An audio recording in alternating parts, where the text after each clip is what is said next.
थोडा हार्मोनियमचा आवाज द्या.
धन्यवाद.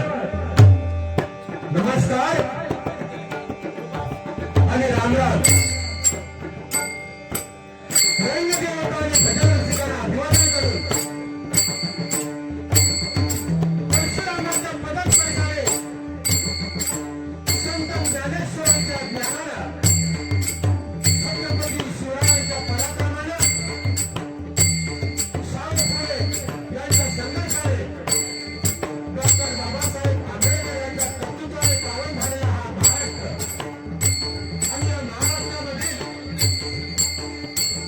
मुंबई नगरीमधील मालाड, शिराळ गाव या ठिकाणी शिंदेबाबा अडवंदर, देवभोगर, दत्तमंदिर यामध्ये राहले. प्रतिवर्षाप्रमाणे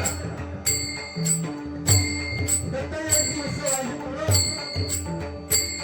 त्या निमित्तानं हा डबलबारीचा कार्यक्रम आयोजित करून आम्हा दोन्ही पवार या ठिकाणी निवड केली गेली. त्याबद्दल मी स्वतः श्री गांगोत्री प्रासादी भजन मंडळ वाकोला सांगतो किंवा श्री संजय चंद्रकांत धारी कानपूर पेठ तालुका मालवण जिल्हा सिंधुदुर्ग या ठिकाणी राहण्याचा ठिकाण तो अकोला आणि मला सन्माननीय गोपाळ नालक सभासद करतात आमचे चिरंजीव श्रीधर धारी आणि आमची कोरस मंडळी. त्याप्रमाणे आम्हाला आजच्या कार्यक्रमासाठी हे प्रतिस्पर्धी आपल्याचे सन्माननीय सत्यमेश बुवा चव्हाण राहणारे घोडाघाट आणि त्याला प्रकाश करतायत. सुहास सुतार प्रकाश करतायत.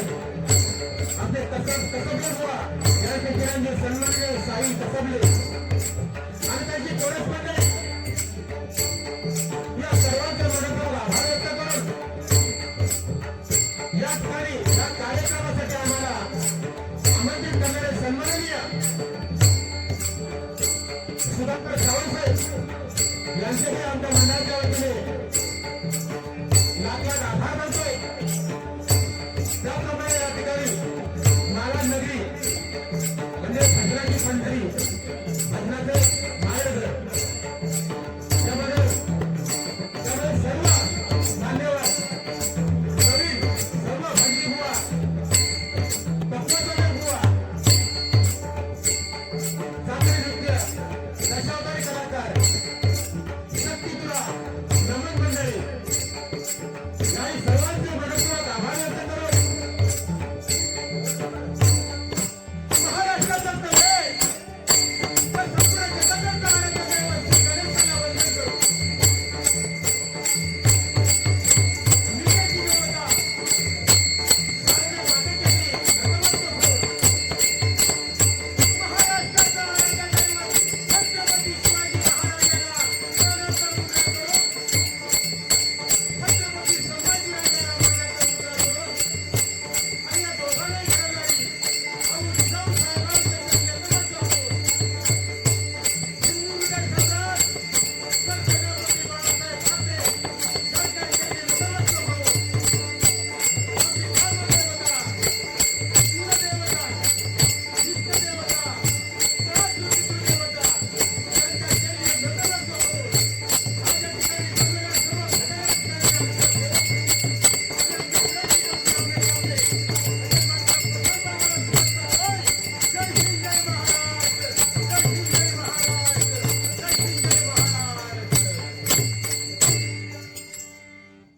धन्यवाद धन्यवाद धन्यवाद. अतिशय उत्कृष्ट अशी साऊंड सिस्टीम त्यांच्यासाठी जरा जोरदार टाळ देण्यात आला पाहिजे. खरोखर काय घरात तुम्ही त्याच्या तिथंच बटणार असतं टाक टूक टाक त्यांच्याकडे जवळजवळ 100 बटणं मिळालं होतं. समजा हे म्हणतो माका बाया दे तो म्हणतो आणि काय दे नेमका विचार करता ह्याचा नेमका देऊ काय ही परिस्थिती आहे. अतिशय उत्कृष्ट या ठिकाणी आमचे प्रथमेश चव्हाण भाऊनी सुरुवात केली. खरोखर त्यांच्यासाठी जोरदार काम झाला पाहिजे. कारण जवळजवळ 500 किलोमीटर वरून आले आहेत आणि अतिशय उत्कृष्ट झाले त्यामध्ये वादच नाही. मग तुम्ही ज्याप्रमाणे बारी केला त्याप्रमाणे बारी करणार अजिबात वाईट बोलणार नाही. अजिबात तुम्ही समोसे घाला आता आम्ही काय आपण तुम्ही सांगितलं तर सुरुवातीला सांगितलं भजनाची परंपरा आपण जपली पाहिजे 100% आणि त्यातूनच आपण काहीतरी देण्याचा प्रयत्न करूया. बरोबर का? कसं आहे पृथ्वी तलावर अनेक रंग आहेत. प्रत्येकाचा रंग अलग अलग आहे. माझ्याकडे असतात पृथ्वी तलावर अनेक रंग आहेत पण ज्या रंगाने आयुष्य सुंदर बनतं तो रंग म्हणजे एकच पांडुरंग. आणि जर पांडुरंग भजनामध्ये उभा असेल ना तर कशाची कमी नाही. म्हणून पांडुरंग कशाची जोरदार झालं पाहिजे. कारण शून्यातून गेला शून्य बाकी राहिला शून्य. शून्यातून गेला शून्य बाकी राहिला शून्य.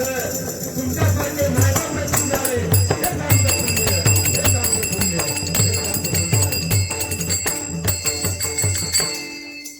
एवढं थंडी वेळ झाली एवढी थंडी पडतात बरोबर का?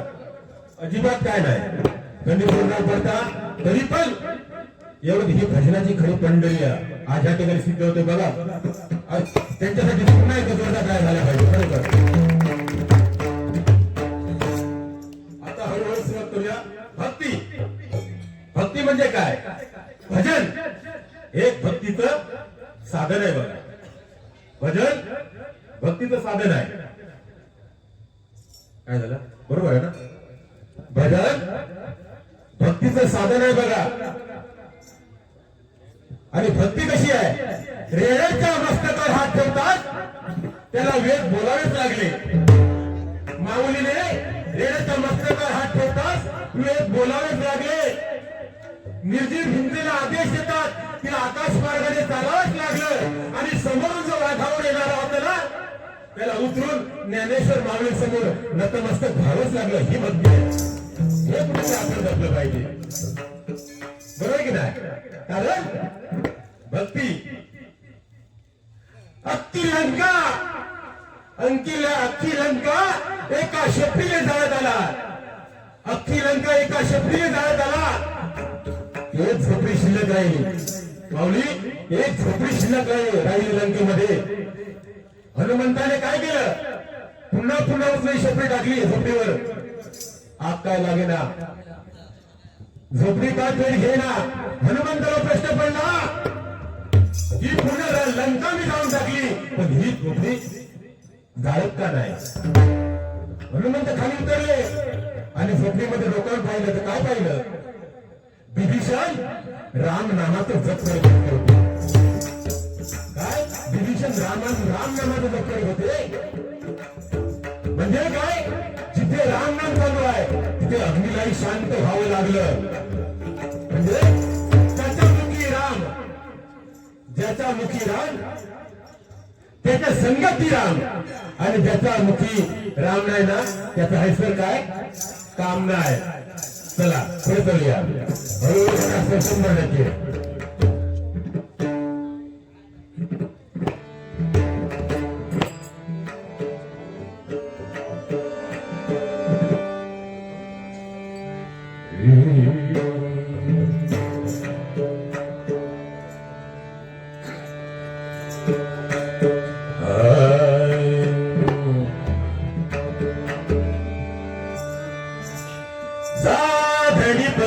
गमरी सानी गमरी गमरी सानी री साई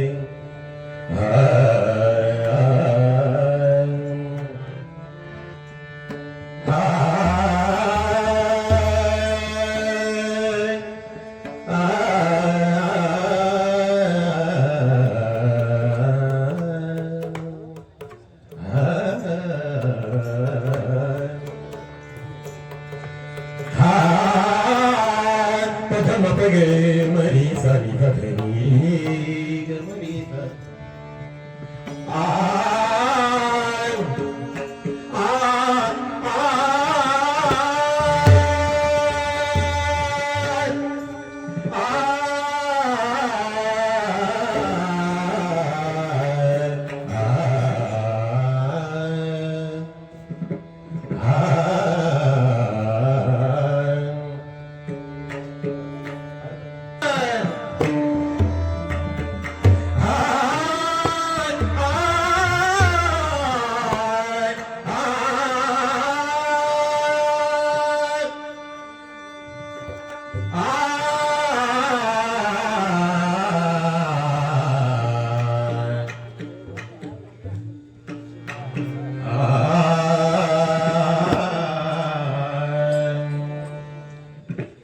ज्याच्या कृपेचा मजलाभ झाला. ज्याच्या कृपेचा मजलाभ झाला. ज्याच्या कृपेचा मजलाभ झाला.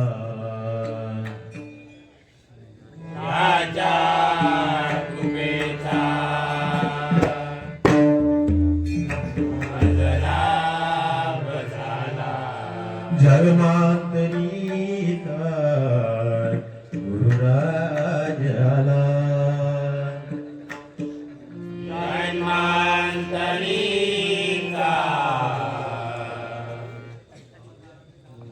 गुरुराज आला. जन्मांतरी गुरुराज आला.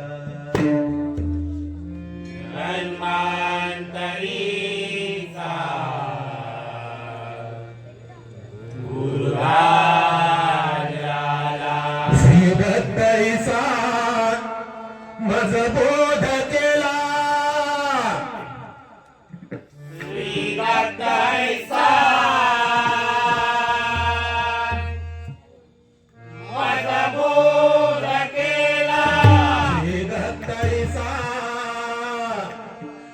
बोध केला तैसा मजबूत केला विसरू कसा मी गुरुपादुकाला विसरू कसा मी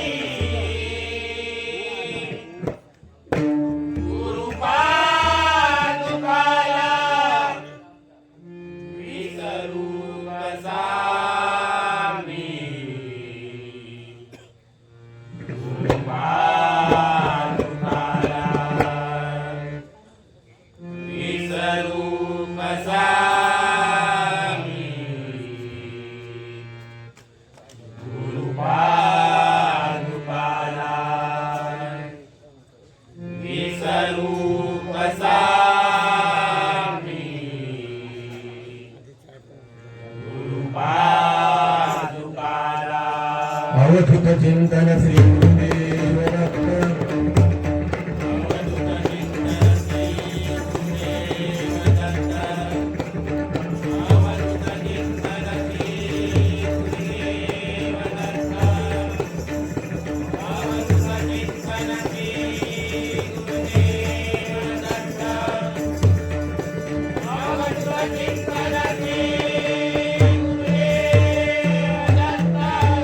आई म्हणा पुंडलिक वरदा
या ठिकाणी आमचे परम मित्र आणि बरेचसे आमचे डबलवारी वाजवणारे सन्माननीय सचिनजी धुरी माऊली यांच्या या ठिकाणी आगमन झाले मंडळाचं तिथे जोरदार टाळ्यांच्या स्वागत करतात.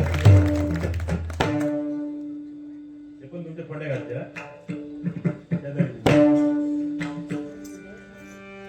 असू दे.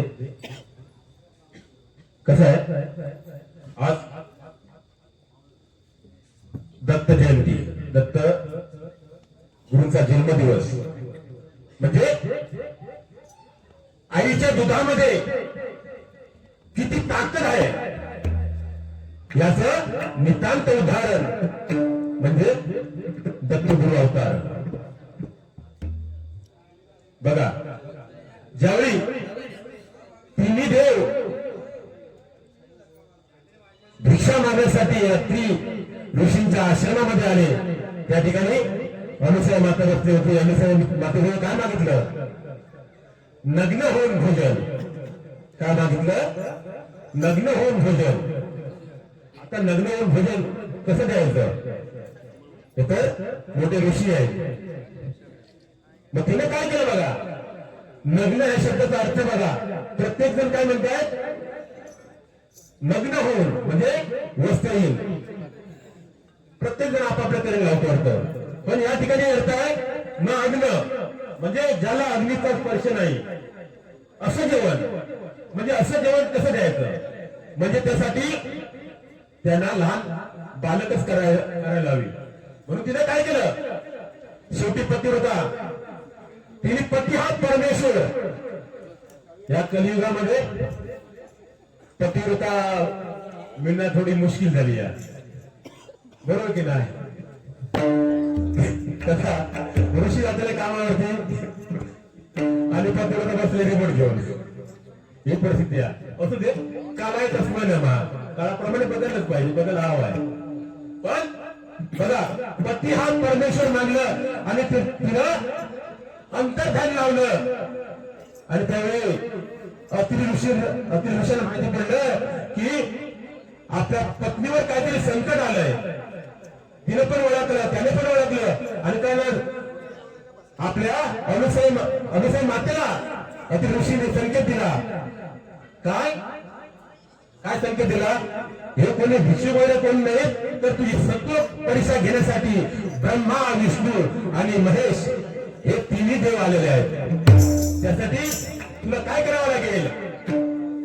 आपल्या जवळ जे उदक आहे त्यामध्ये पंचामृत आहे, ते त्यांच्यावरती शिंपड आणि तुझं कार्यभाग साधून घे. अनुसय मातेने काय केलं? अतिर ऋषींचं स्मरण केलं, उत्कातलं पाणी त्यांच्यावर शिंपडलं. आणि त्यावेळी ते लहान बालक झाले आणि त्यावेळी तिने स्तनपान केलं. म्हणजे मातेच्या दुधामध्ये किती शक्ती आहे बघा. आता ते सगळे अपूर्त दूध, गोपूर्त दूध, आता भात किती नका डोके लावा. ही परिस्थिती आहे, परिस्थिती बदलत चालली बघा. आणि त्यानंतर हे जेव्हा समजलं, बरेच दिवस 3 महिने गेले, 6 महिने गेले. आणि ही ज्यावेळी वार्ता स्वर्गामध्ये समजली, ब्रह्मदेवाच्या सरस्वती मातेला, तिकडे पार्वती मातेला, इकडे लक्ष्मीला समजलं आणि एकत्र झाले. गेले कुठे? गेले तर अजून आलेलं आहे. तेवढ्यात नारदांची सर तिथे गेली. नारदाने सांगितलं की जे घडलेलं आहे, तुम्ही चला माझ्या बरोबर. पुन्हा सगळं आले अत्रि ऋषींच्या आश्रमामध्ये. बघितलं काय? तिन्ही बाळे पाळण्यात खेळतायत. मला तुमच्या इथं तुमचं उचलून घेऊन जावा. घेतलं नाही. वळखायचं कसं? पुन्हा अनुसय मातेने पंचामृत पाणी शिंपडलं. बघितलं इथं काय? सरस्वती मातेजवळ विष्णू, लक्ष्मीजवळ शंकर असा उभा लागला. त्यावेळी त्यांचं गर्वहरण झालं. आणि जाता जाता तिन्ही देवानी अनुसयला सांगितलं, तुला हवं ते माग माते, तुला आता हवं ते माग. त्यावेळी तिन्ही देवाजवळ काय मागितलं? तिन्ही देव ज्या अर्थी तुम्हाला मी स्तनपान केलं, तर तुम्ही तिन्ही देव एकरूप होऊन माझ्या उदरी जन्म घ्या आणि तेच हे दत्त गुरु. बस एवढं. कारण बघा, जिवंतपणे भक्ती सगळं करतात. मेल्यावरती सुद्धा जी भक्ती काय होते, मेल्यावरती सुद्धा जी भक्ती होती ती चोखोबा मिळा. संत चोखोबा ज्यावेळी मंगल लढ्याची भिंत कोसळली, हजारो लोक मजदूर तिथे काढले गेले. आणि ही वार्ता जेव्हा कोणा समजली? पांडुरंगाला समजली. पांडुरंगाने नांदेड पाठवलं. काय? माझ्या चोखोबाची जमा करून घेऊन या.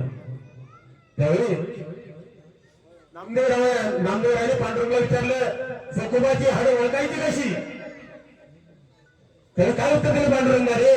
अरे ज्या ठिकाणी येऊन तुकाराम महाराज चालतायत त्यांच्या पायाखालची धूळ सुद्धा विठ्ठल विठ्ठल बोलते, तर माझं चोखोबाची जी हाडं आहेत ती प्रत्येक हाडं उचलून बघा आणि कानाला लावा. त्या ज्या हाडामधून विठ्ठल नामाचा गजर होईल ती माझ्या चोखोबाची हाड आहे. चोखोबाची हाड आहे, चोखोबाची हाड आहे.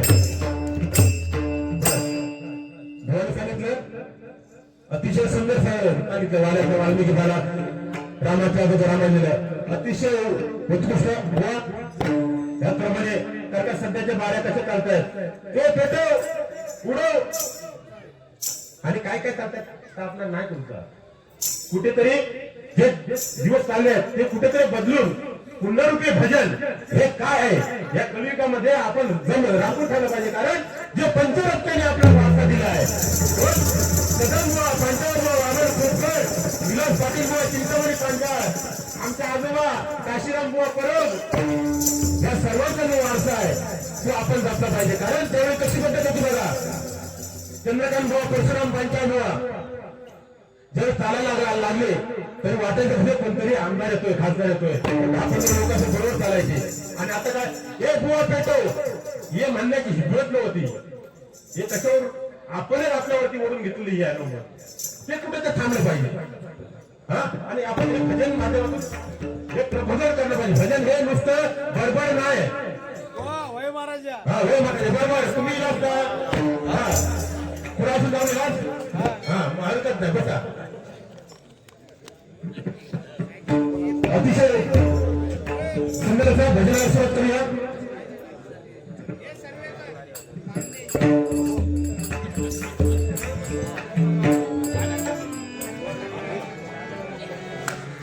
बुवा 100% म्हणणार की बुवा मला काय बोलले नाही. बुवा तुम्हाला काय बोलायचं 100% बोला. मला वाटलं तर मी बोलेन पण जे आहे ते आपल्याला बोलण्यासाठी भरपूर आहे तेच मी देणार आहे. तुम्हाला मला काय बोलायचं असेल समोसा घाला आणि काय करायचं असेल करा. त्याचे काय निर्णय देणं नाही कारण एवढं लांबून तुम्ही येणार बरोबर की नाही. आम्ही आपलं हेच असं हुकार लोक काय सांगितलं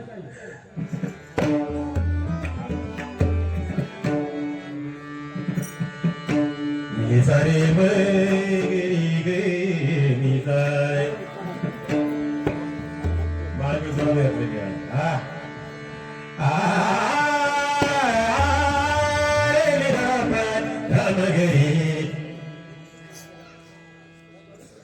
गप मगरी गे मी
हे जबरदस्त एक नंबर जोरदार कांदा कधी झाला पाहिजे त्यांच्यासाठी त्या ठिकाणी सन्माननीय आमचे परममित्र आणि सुप्रसिद्ध पक्वसाधक सचिन धुरी साहेब यांच्याकडून 200 रुपये बक्षीस मंडळाच्या वतीने स्वीकार करतो. धन्यवाद. त्याचप्रमाणे कैलासवासी मधु पेंडुरकर ना वा आपल्या गावाने वाटतं पेंडूर. हॅलो हा असं बोलत राहू दे. यांच्याकडे बंद पाकिट आलाय त्यांच्यासाठी जोरदार डान्स झाला पाहिजे बघा. स्वीकार करतो. आभार मानतो. धन्यवाद. अशी बरकत आहे महाराजा.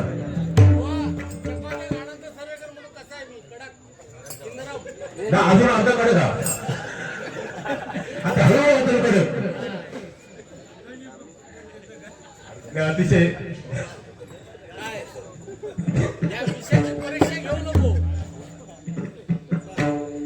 खरं खरं या ठिकाणी माऊली 2-3 माऊली पण आहेत या ठिकाणी महिला मंडळ त्यांच्यासाठी जोरदार डान्स झाला पाहिजे. कसा आपण दिवाळी साजरी करतोय संपूर्ण लाइटिंग करतो जोरदार पण तेलाचा दिवा नाही लावला ना तर ते दिवाळीला शोभा नाही अजिबात आहे काय अजिबात शोभा नाही. त्याचप्रमाणे कुठलाही कार्यक्रम असू दे त्या ठिकाणी महिला वर्ग नसेल ना तर त्या कार्यक्रमाला शोभा अजिबात नाही. म्हणून त्या महिला मंडळासाठी जोरदार टाळ झाला पाहिजे.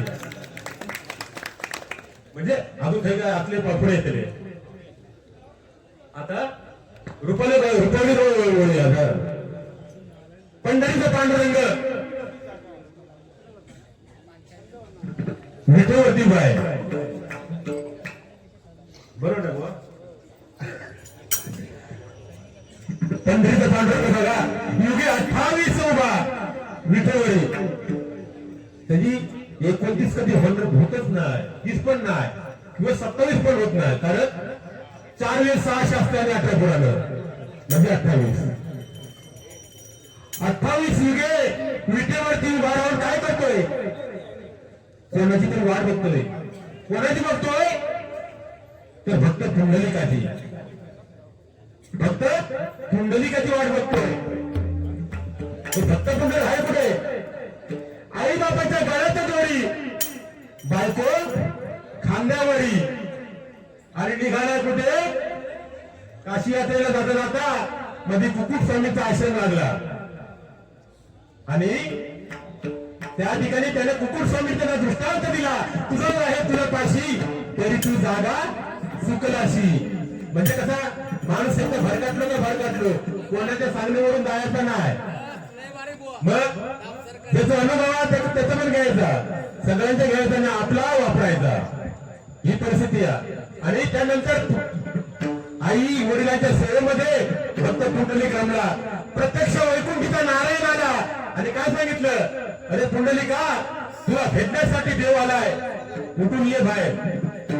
काय उत्तर दिलं मला पुंडलिकाने म्हणून किंवा मला गरज नाही जर तुला जर माझी गरज असेल काय बघा भक्ताची ताकद होती भक्तीमध्ये काय सांगितलं तुला जर माझी गरज असेल तर ही मी वीट फिरकावतोय त्या विठेवरती उभा राहा.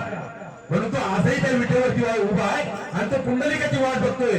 पण पुंडलिक काय करतोय आई बापाची सेवा करतोय त्यांची अजून सेवा पूर्ण झालेली नाही आणि पुंडलिक काय बाहेर आलेला नाही. बसू दे ध्यानाचा अभंग होऊया. या ठिकाणी सन्माननीय दशरथ आजगावकर या ठिकाणी आलेले आहेत. आमच्या कांगोसिक प्रासादिक भजन मंडळाच्या वतीने आम्ही त्यांच्या जोरदार टाळ्यांच्या गजरात स्वागत करतो. बरेचसे या ठिकाणी भजनी बुवा पक्वसाधक बरेचसे लोक आलेले आहेत. कारण आम्हाला प्रत्येकाचं नाव माहिती असेल पण ते पुढे दिसत नाही. पण काही लोकांना माहिती पण नसेल त्याबद्दल मी क्षमा मागतो आणि पुढे जातो.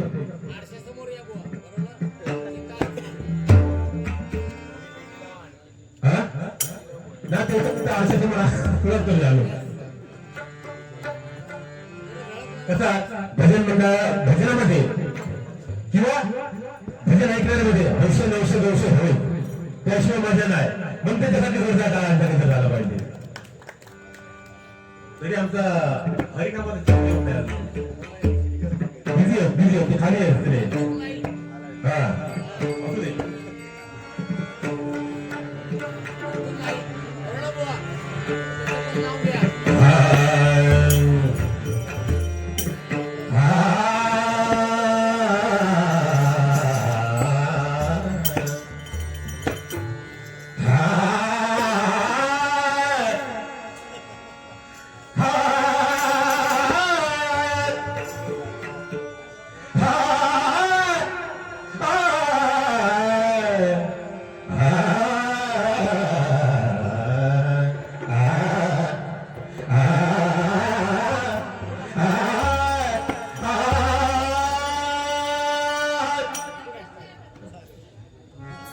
सुंदर ते ध्यान उभे विठेवरी